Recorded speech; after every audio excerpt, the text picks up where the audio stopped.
So yun guys, good morning nga. Nandito nga pala tayo sa episode na kung saan magbo-voice over tayo. Ngayon nga pala ay pupunta tayo sa bukid.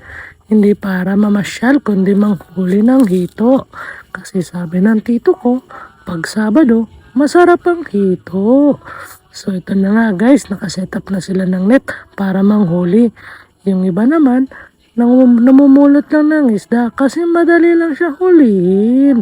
Ayan guys, kung napapansin nyo, maraming isda. Meron dyan tilapia at mga hito.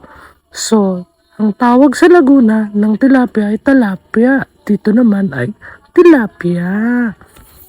Ayan guys, ayan o, nakasako na yung mga isda. Tapos yung aking pamangkin nakahuli ng hipon, maliit lang o. Ang kit-kit niya no. Ayan guys, oh, dinadampot lang namin dito ang tilapia kasi hinahagis lang yan. So, ayan, kung mapapansin nyo, pinipili nga namin yung tilapia na maliliit. Lesula lang pala, hindi ako, kasi ako'y vlogger lang, taga-video lamang. So, ayan nga guys, ang lambat, kinuha na nga ni Kuya ang lambat at gagawa ulit sila ng panibagong huli. Ayan, yung mga pamangkin ko, mga kamag-anak, naghuhuli sila ng tilapia at saka hito. Kasi marami na dyan sa fish pan. Ayan. Ayan, kung mapapansin nyo, yun o, nakalambat sila ng hito. Oh. Teka, isusum in natin ha. Ayan o, may dako ang ano dito. Dako ang hito. Masarap-sarap to, lalo na sa ihaw. Boom! Ayun o, hinagis lamang o. Teka, hanapin natin. Ayan. Ayan yung hito guys oh. Kung mapapansin nyo, laki oh. Kala mo butete. Pero hindi yan butete. Hito po yan. Ayan guys, ganyan kaganda dito sa bukid. Parang ako, magandang lalaki. Just kidding.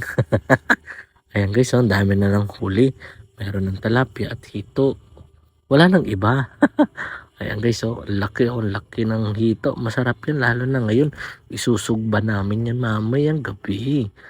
Ayan ang aking pamangkin.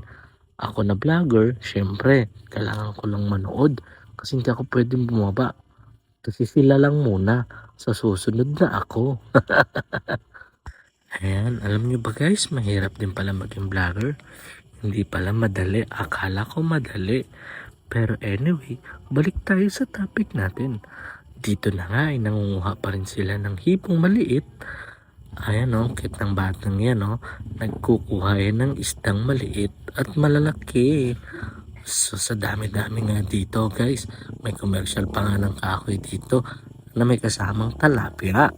Ayan o, grabe kadako ang tilapia dito guys o. Ito yung masarap na isugba. Kaso parang ayaw yata kasi pumapalag pa siya. Pero wala siyang magagawa kasi hawak na siya ni Motosep. Ay, joke lamang. Ayan guys, lalagay natin yung sa sako kung mapapansin nyo. Ayan yung sako. Marami na yan laman guys, papakita ko sa inyo. Ayan o, meron dyan tilapiyang maliit, tilapiyang malaki, tsaka hito. Ayan o, cute na tilapia o, maliit. Alam nyo ba guys, kaya ganyan lang kaliit. Masarap yan ibilad sa araw.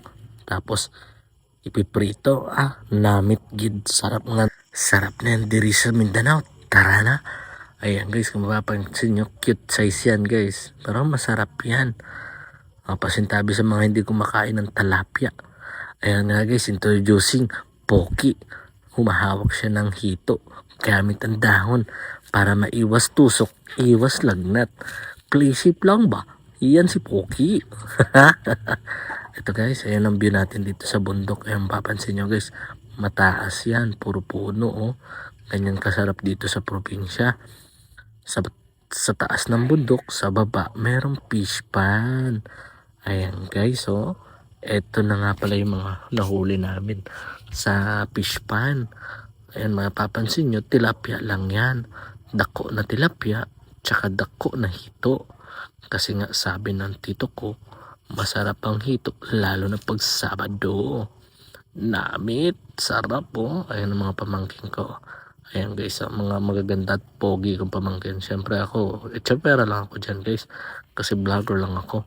Naghahawak na ako hito. Ayan o. Ang liligsi nila, oh. Kasi ganyan sila kaligsi. Mamaya, iihaw na namin yan. Sarap na meat. Ayan, pinapakain nga nila yung hito na maliit. Ako na nagpapakyut lang kasi kailangan ko ng vlog. Kailangan natin ng views. Supportahan nyo na ako guys ha. Follow for part 2. Siyempre, ang part 2 nan, mas maganda. Abangan nyo kung taga saan kayo. Comment nyo na lang sa baba. Let's go!